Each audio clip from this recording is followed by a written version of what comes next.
বিজয়দা, কি বলো? এই বছর ঠান্ডাটা কিন্তু বেশ পড়েছিল। এবার তো ঠান্ডা যাই যাই অবস্থায়। সরস্বতী পুজো চলে গেল মানে ঠান্ডাও প্রায় যাই যায়। কিন্তু একটু একটু আছে বলো। আগুনের তাপটা বেশ ভালোই লাগছে এই রাত্রেবেলা। ও হ্যাঁ, কালকে তো 26শে জানুয়ারি। কি প্ল্যান করো বলো তো এবছর? এবছর তো কিছু বললেই না তুমি। অন্য বছর তো কত আগে থেকে তোড়জোড় হয়, কিছু করছোই না। আর আগের বারে বলেছিলে আসছে বছর একটা চমক দিবে, কিছুই তো বলছো না তুমি। হ্যাঁ রে হ্যাঁ, চমক তো আছেই। ওই জন্যই তো তোকে কিছু জানাইনি। সেই চমকের জন্য তোড়জোড় তো আমার চলছেই, সে কবে থেকে। কাল 26শে জানুয়ারি, সেটা কি ভুলে যাই রে? সেরকম তোড়জোড় ক্লাবে সবই হবে। আর খাওয়া দাওয়ার ব্যবস্থাও থাকবে, বুঝেছিস? আমাদের গ্রামে যে কানাই কাকা আছে, ওনাকেই তো দায়িত্ব দিয়েছি রে রান্না বান্নার। ভেবেছি স্কুলের কিছু ছাত্রছাত্রীরা থাকবে, পাড়ার ছেলেমেয়েরা থাকবে, সকলে মিলে আমরা পতাকা তুলবো। আর চমকের কথা, সে তো আছেই রে, তোর জন্য বিরাট চমক আছে, দেখবি। কাল হোক না, ক্লাবটা সাজানোও হয়েছে কিন্তু খুব সুন্দর। ও মা, আমাকে তো কিছু জানালেই না। চমক মানে বেশ ভালোই চমক ভাবছি তো আমি। বাহ, তাহলে কালকে সকাল হওয়ার অপেক্ষা। ভোর ভোর আমার তো ঘুম ভেঙে যাবে তোমার চমকের আশায়। ঠিক আছে, চলো চলো তাড়াতাড়ি এবার বাড়ির দিকে যাওয়া যাক। সকালে তো তাহলে অনেক কাজ, কি বলো? হ্যাঁ রে, সকাল সকাল কিন্তু বেরোতে হবে। আর তোর কালকের জন্য একটা কাজ আছে, সেটা হচ্ছে আমাদের গ্রামের প্রত্যেকটা গ্রামের বাড়িতে গিয়ে গিয়ে তোকে বলে আসতে হবে দুপুরবেলায় কিন্তু আমাদের ক্লাবেই খাওয়া দাওয়া আছে। বাড়িতে যেন কালকে কেউ রান্না বান্না না করে, বুঝেছিস?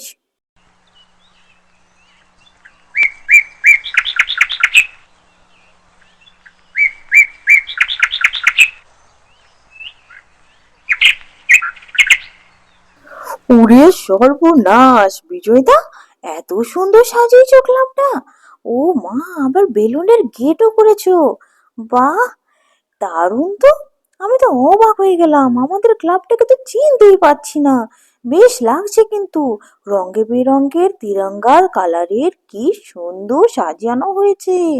ও মা, অপূর্ব! তাহলে এটাই চমক নাকি গো? আরে দাঁড়া দাঁড়া, এইটা তো সবে শুরু, চমক তো এখনো বাকি আছে। তুই চিনতিস, আমাদের গ্রামের খুব পুরনো এক শিল্পী ছিলেন। এখন তো অনেক বয়স হয়ে গেছে তার। সেই শিল্পী খুব ভালো মূর্তি বানায়। আর এখন তো মূর্তিগুলো দেখেছিস তো কেমন জীবন্ত মূর্তি লাগে, একেবারে অন্যরকম, মনে হয় যেন কোনো মানুষ দাঁড়িয়ে আছে। চল দেখ কিসের মূর্তি বানানো হয়েছে এবছর আমাদের প্রজাতন্ত্র দিবসে। ও মা, বিজয়দা, এ আমি কি দেখছি? আমি তো হঠাৎ করে অবাক হয়ে গেছি যে আমাদের নেতাজি সুভাষচন্দ্র বসু আর গান্ধীজি কি করে একেবারে সামনে দাঁড়িয়ে আছে আমার। এটা তাহলে জীবন্ত মূর্তি? আমি তো বিশ্বাস করো নিজের চোখকেই বিশ্বাস করতে পারছি না। এই আমি কি দেখছি! তাহলে চমকটা তো আমার বিশাল লেগেছে গো। কি ভালো লাগছে মূর্তিগুলো, যেন আমাকে দেখছে। কিন্তু এটা সম্ভব হলো কি করে? হ্যাঁ বিজয়িতা, আমাকে বলো, আমি তো অবাক হয়ে যাচ্ছি গো। আমি এমন জীবন্ত মূর্তি সত্যি বলছি কখনো দেখিনি। একেবারে মানুষের মতো অবিকল। এই দেখ, এই যে হারাধন দাদু, হারাধন দাদু এত সুন্দর শিল্পী মানুষ যে কত সুন্দর জীবন্ত মূর্তি তৈরি করেছে দেখ। আর এখনকার এই জীবন্ত মূর্তিগুলো একেবারে রিয়েলিস্টিক, দেখতে পাচ্ছিস? পুরো অবিকল মানুষের মতো দেখতে। এই স্ট্যাচুগুলোকে বলে হাইপার রিয়ালিস্টিক স্ট্যাচু। একেবারে অবিকল দেখ, মানুষের মতো লাগছে, মনে হচ্ছে আসল মানুষের মতো। চোখগুলো না গ্লাস আই, বুঝতে পেরেছিস? স্কিন টেক্সচার, ত্বকের ভাঁজ, দাগ, মুখের মধ্যে ঘাম, আসল চুল, দেখ কত সুন্দর করে ইউজ করা হয়েছে। মনে হচ্ছে না একেবারে অবিকল মানুষ? দূর থেকে দেখে মনে হচ্ছে না একেবারে অরিজিনাল? দেখতে পাচ্ছিস চোখের পলকগুলো একেবারে আসল লাগছে। এইটাই ছিল তোর জন্য এবছরের 26শে জানুয়ারির আসল চমক। কত সুন্দর না? চল এবার আমরা সবাইকে ডেকে জাতীয় সঙ্গীতটা গেয়ে ফেলি। সত্যি গো, আমি একেবারে অবাক হয়ে গেছিলাম। খুব ভালো লাগলো গো। এমন অভিজ্ঞতা আমার জীবনে প্রথম হলো। চলো, এবার তাহলে পতাকাটাও তো উত্তোলন করতে হবে। সবাইকে ডেকে আনি, চলো। জনগণ মন অধিনায়ক জয় হে। ও কানাই কাকা, রান্না বান্না কত দূর গো? হয়ে গেছে? আমার তো এখন ওই লাড্ডুটা লাগবে তো, আর সিঙ্গাড়াগুলোকে ভেজেছো? হ্যাঁ গো বিজয় বাবু, হয়েই তো এসেছে। দুপুরের রান্না বান্না সব ওই কমপ্লিট গো। খিচুড়ি আমি নামিয়ে দিয়েছি, গরম গরম বেগুনি সব হয়ে গেছে, আর চাটনিও হয়ে গেছে। পাঁপড়গুলো ভেজে দিলেই হবে। এখন শুধু লাড্ডুটা দেখছো না? এই তো লাড্ডু পাকানো হয়ে গেছে গো। মতিচুরের গরম গরম লাড্ডু।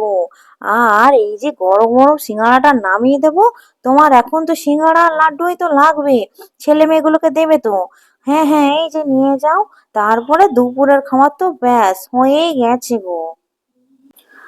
আচ্ছা কানাই কাকা, বলছি যে লাড্ডুটা 100 পিসের মতো হয়ে যাবে তো? আর সিঙ্গাড়াটাও কিন্তু 100 পিস লাগবে। এই তো স্কুলে ছাত্রছাত্রীরা আছে, আর পাড়ার ছেলে মেয়েগুলোকে তো দিতে হবে লাড্ডু আর সিঙ্গাড়া। তাহলে ওইগুলো আমাকে দিয়ে দাও, আমরা দুজন মিলেই সবাইকে দিয়ে ফেলি। আমাদের দেশ হলো ভারতবর্ষ, যা সকল দেশের সেরা। হিমালয় থেকে সাগর পর্যন্ত, পূর্ব থেকে পশ্চিম, সবাই এক হয়ে দেশের গৌরব বাড়ায়। এই জাতীয় সঙ্গীত আমাদের ঐক্য, সম্মান আর দেশপ্রেম বাড়ায়। এই গানটা শুধু সুর নয়, একটা ভারতের আত্মার কথা বলে। আমাদের ভারতবর্ষ সকল দেশের সেরা। ভারতের প্রতিটা রাজ্য, প্রতিটা মানুষ মিলেই দেশ। ভাষা, পোশাক, খাবার আলাদা হলেও আমরা সবাই এক।